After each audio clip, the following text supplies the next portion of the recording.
Welcome to our second and last video on congenital phagocyte defects. Let's begin.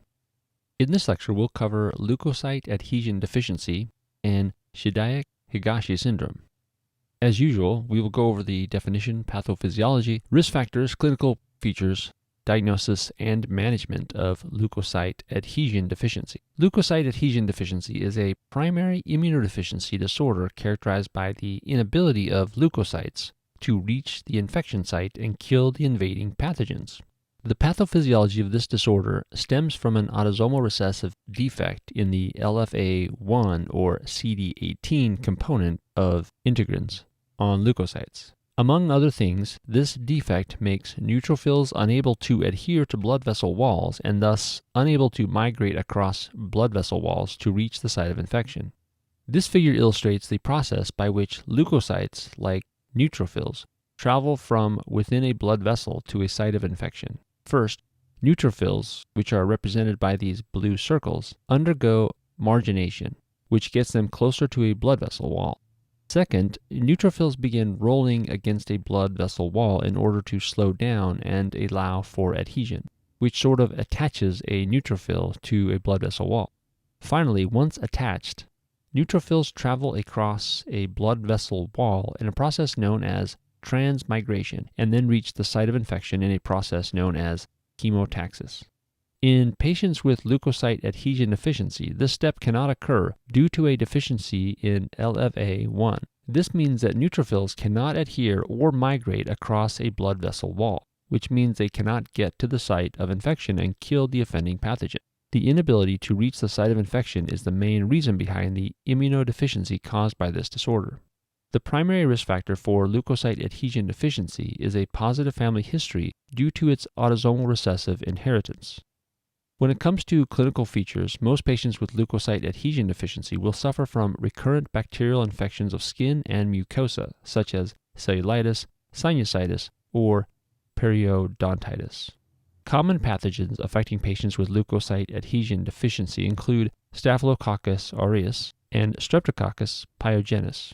Interestingly, these infections will not have any pus or purulence associated with them. This is because leukocytes cannot exit the blood vessels and reach the infected tissues, which means that there won't be any immune cells at the site of infection to form pus. In addition to recurrent infections, these patients also have impaired wound healing because leukocytes play a significant role in the wound healing process. The impairment in wound healing is usually first noted in the newborn period with delayed separation of the umbilical cord stump, which should normally fall off within the first 3 weeks of life. In terms of diagnosis, laboratory evaluation will show leukocytosis and neutrophilia, especially during an active infection. This is because the body keeps receiving signals to deploy more leukocytes to fight off an infection, but the leukocytes cannot travel across blood vessels and reach the site of an infection. That being said, these patients will have a normal absolute lymphocyte count, which helps distinguish this disorder from other etiologies of leukocytosis with neutrophilia, such as malignancy. Were clinicians to obtain a biopsy of the infected tissue, they would see no neutrophils, which should make sense since neutrophils cannot escape from the blood vessels. Lastly, flow cytometry is usually used to establish a definitive diagnosis. In patients with leukocyte adhesion deficiency, it will show an absence of LFA1 or CD18 marker on leukocytes. As far as management is concerned, clinicians should treat recurrent infections and consider antimicrobial prophylaxis in particularly severe cases. In the vast majority of cases, the management should include a hematopoietic stem cell transplant, as it can be curative of this disease. What is the key difference in clinical presentation of skin and soft tissue infections in patients with leukocyte adhesion deficiency and patients who are otherwise healthy? Recall from our discussion earlier that patients with leukocyte adhesion deficiency do not have any pus or purulence associated with their infections. This is because leukocytes cannot exit the blood vessels and reach the infected tissues, which means there won't be any immune cells at the site of infection to form pus. This, of course, will not be the case in otherwise healthy patients. Now let's go over the last topic in this lecture, which is Chediak-Higashi syndrome. Specifically, let's go over the definition, pathophysiology, risk factors, clinical features, diagnosis, and management of Chediak-Higashi syndrome. Chediak-Higashi syndrome is a primary immunodeficiency disorder characterized by defective lysosomal trafficking. The pathophysiology of this disorder stems from an autosomal recessive mutation in the LYST gene that impairs both lysosomal, trafficking, and microtubule function. Among other things, the genetic mutation makes lysosomes unable to fuse with phagosomes to form phagolysosomes and kill pathogens. Going back to this figure, notice that once a pathogen is engulfed by a phagocyte in a process known as phagocytosis, it is warded off inside a phagosome. Normally, a phagosome would then fuse with a lysosome to form a phagolysosome and initiate destruction of pathogens through a series of lethal chemical reactions, such as the oxidative burst. In patients with Chediak-Higashi syndrome, lysosomes cannot fuse with phagosomes due to a defect in lysosomal trafficking, and this makes it harder for the phagocytes to kill pathogens. This is the basic reason behind the immunodeficiency that is seen in patients with Chediak-Higashi syndrome. The primary risk factor for this disorder is a positive family history due to its autosomal recessive inheritance pattern. When it comes to clinical features, all patients with Chediak-Higashi syndrome will experience recurrent infections such as pneumonia or cellulitis. The most common pathogens that infect these patients are Staphylococcus aureus and Streptococcus pyogenes.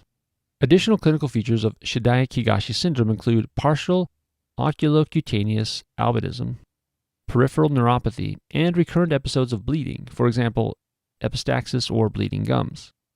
Partial oculocutaneous albinism occurs because in this disorder, melanocytes struggle to distribute melanin to nearby keratinocytes due to a defect in melanosome trafficking. Peripheral neuropathy occurs due to defective Schwann cells, and bleeding occurs due to dysfunctional platelet granules, which leads to an impairment of primary hemostasis.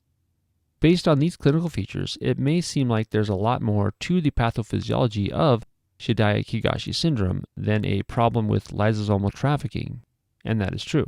However, the only high-yield pathophysiology to know for exams is the defective lysosomal trafficking, which is why we largely focus on that aspect of this disorder throughout the lecture. The diagnosis usually begins with a laboratory evaluation, which typically reveals pancytopenia and especially neutropenia. This happens because cells of patients with Chediak-Higashi syndrome struggle to divide due to impairments in microtubule function. Following the basic labs, clinicians will usually order a blood smear, which will reveal giant azerophilic granules within leukocytes and platelets. This finding is pathognomonic for Chediak-Higashi syndrome and is therefore considered diagnostic. Here's a blood smear of a patient with Chediak-Higashi syndrome. Specifically note the 3 visible leukocytes on this slide, and then note the giant azerophilic and burgundy-colored granules within them. Once again, this finding is pathognomonic for Chediak-Higashi syndrome, which is why it is worthwhile to commit to memory. The management of Chediak-Higashi syndrome involves treatment of recurrent infections and a hematopoietic stem cell transplant, which is the only treatment option that can be potentially curative of this disorder. Here's a table summarizing the most salient and high-yield concepts discussed in this lecture and our previous lecture. You may find it useful to return to this table when reviewing the congenital phagocyte defects before your exams. Let's conclude this lecture with a multiple-choice question. A 4-year-old boy is brought to the physician by his mother for a follow-up visit after his 7th episode of staphylococcal cellulitis since birth. The patient has a history of multiple episodes of acute otitis media and gastroenteritis. His vital signs are unremarkable. The physical exam reveals white discoloration of the patient's hair and iris. Laboratory studies are significant for hemoglobin of 7, white blood cell count of 2,500, and a platelet count of 100,000. The peripheral blood smear shows giant granules in neutrophils. Which of the following is the most likely underlying cause of this patient's condition? A. Autosomal recessive defect in LFA1/CD18. B. Autosomal dominant defect in LYST gene. C. Deficient lysosomal enzyme. Or D. Impaired formation of phagolysosome. This young patient presents for a follow-up visit after his 7th episode of staphylococcal cellulitis since birth. He has a history of multiple episodes of acute otitis media and gastroenteritis. Such frequent infections suggest a congenital immunodeficiency syndrome. This patient also has albinism evidenced by the white discoloration of the hair and iris.